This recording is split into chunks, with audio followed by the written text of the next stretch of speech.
eh bien, Myriam en a été pratiquement l'instigatrice et l'inspiratrice. Et je vais vous expliquer pourquoi. Myriam a beaucoup parlé de la place des déchets.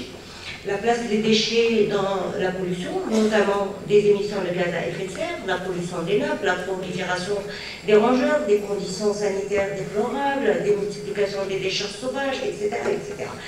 Au niveau mondial, les déchets émettent environ 4% de gaz à effet de serre. Chez nous, dans notre pays, eh bien, ils y sont pour 7%. Mais ce n'est pas le plus important. Ce qui est important, c'est que le déchet, ce n'est pas une histoire seulement technique.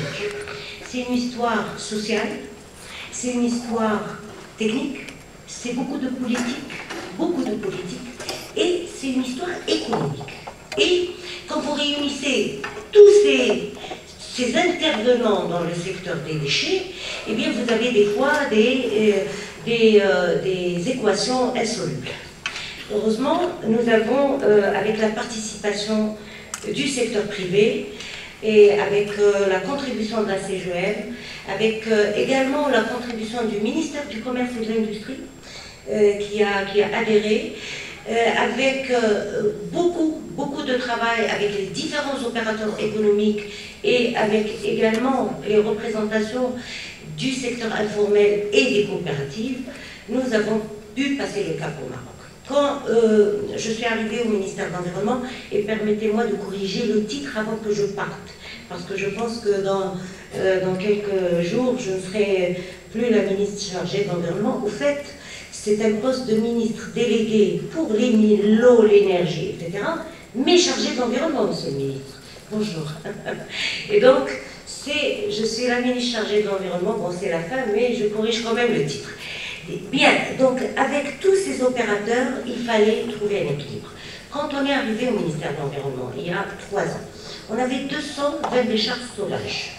220 décharges sauvages, et sur 10 ans, on avait mis en place au Maroc 15 décharges contrôlées, et on avait réhabilité 24 décharges sauvages qui sont redevenues sauvages parce qu'on n'avait pas trouvé de solution. Alors on s'est dit, et ça c'était la politique qu'on avait au sein du ministère de l'Intérieur et de l'Environnement, menée dans le cadre du programme national de gestion des déchets solides qui a été mené par la Banque mondiale. Et moi dans le temps, je me disais tout le temps, et je disais tout le temps aux représentants du ministère de l'Intérieur et de l'Environnement, pourquoi on ne passe pas à la valorisation dans notre pays? On me répondait, eh bien les communes n'ont pas les capacités financière pour supporter la valorisation et on ne peut payer que le prix de la mise en décharge. Et donc c'est tout ce qu'on pouvait s'offrir comme technologie. Mais moi je voudrais rappeler à tous les Marocains qui sont présents ici et informer tous nos invités qui sont ici qu'en 1964, le Maroc a mis en place 7 centres de valorisation des déchets solides. Que le Maroc, en 1964, avait installé ce qu'on appelle les UTOM, les unités de compostage ou de traitement et de valorisation des déchets au niveau national. Ils n'ont pas marché pour des raisons qu'on connaît maintenant, pour des raisons purement techniques, parce que c'était une importation de technologie européenne dans notre pays, non adaptée à la technologie, à la nature des déchets marocains, qui sont des déchets très humides, qui ont leurs propres caractéristiques, qui ont une forte charge en lixiviat et qui n'ont pas marché pour des raisons purement techniques. Et donc on a banni la valorisation. Mais toute petite, moi je me rappelle que nous tous, Marocains qui sommes là, que le recyclage n'est pas étranger aux Marocains, que la valorisation n'est pas étrangère aux Marocains, et que même le compostage n'est pas étranger aux Marocains. Dans le sud du Maroc, on utilise encore les bedouza, qui sont des composteurs. C'est des composteurs individuels ou collectifs dans les douars pour fabriquer du fertilisant. Et donc moi, ça c'était la première raison qu'on me donnait, on n'a pas les capacités financières. Et donc il fallait trouver de l'argent. Et c'est comme ça qu'on en est arrivé, grâce, et je dis beaucoup, et c'est pour ça que j'ai dit Myriam est l'instigatrice, j'ai commencé à réfléchir comment trouver les moyens financiers pour soutenir l'équilibre financier du secteur des déchets au Maroc.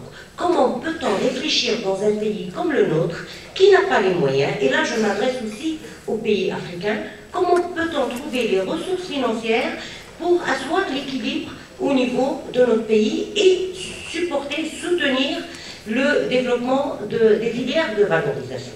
Et là, eh bien, on a monté un projet qui a suscité beaucoup de débats, etc., mais qui a été, si vous voulez, derrière toute cette dynamique qui a été lancée au Maroc. On a commencé par le plastique et l'écotaxe, qui nous a permis d'avoir une réserve financière pour soutenir les centres de tri au niveau national.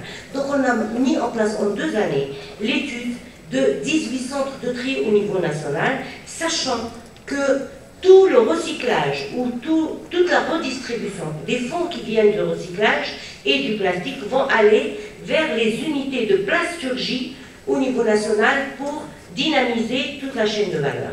On a assis les chaînes de valorisation. Et là, je voudrais vous donner un exemple. Marie me le disait tout à l'heure, le déchet, c'est une histoire d'impact environnemental, mais c'est une opportunité exceptionnelle de création d'emplois. Et d'ici à 2020, nous pouvons créer 70 000 emplois. Et la stratégie nationale de développement durable définit 250 000 emplois à l'horizon 2030 à partir de la valorisation. Et c'est là où on a commencé le tour. Avec les différents opérateurs, les différents intervenants.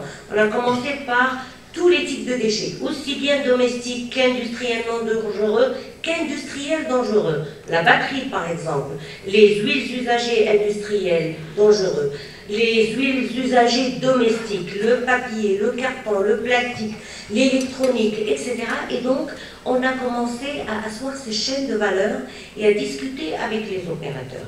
Je vous explique tout ça parce que je voudrais arriver à la COP22 et vous dire ce qu'on est en train de faire pour la COP22 au niveau mondial. Et donc, avec les différents opérateurs, on est rentré dans une équation win-win. Qu'est-ce qu'on va faire? Nous, on va faire les textes, les lois, les décrets, le contrôle, la police, les régulations. On va essayer de trouver des solutions pour l'aspect social et le privé va investir, va payer des éco-contributions, va aider à intégrer le formel dans l'informel et nous avons monté des projets de filières industrielle de valorisation des déchets au niveau national. Je pense, et c'est pour ça que j'étais si fière d'être avec la COVAD, derrière ce projet de la COVAD, parce qu'il faut absolument que cette histoire qui a été créée au Maroc soit dupliquée au niveau international.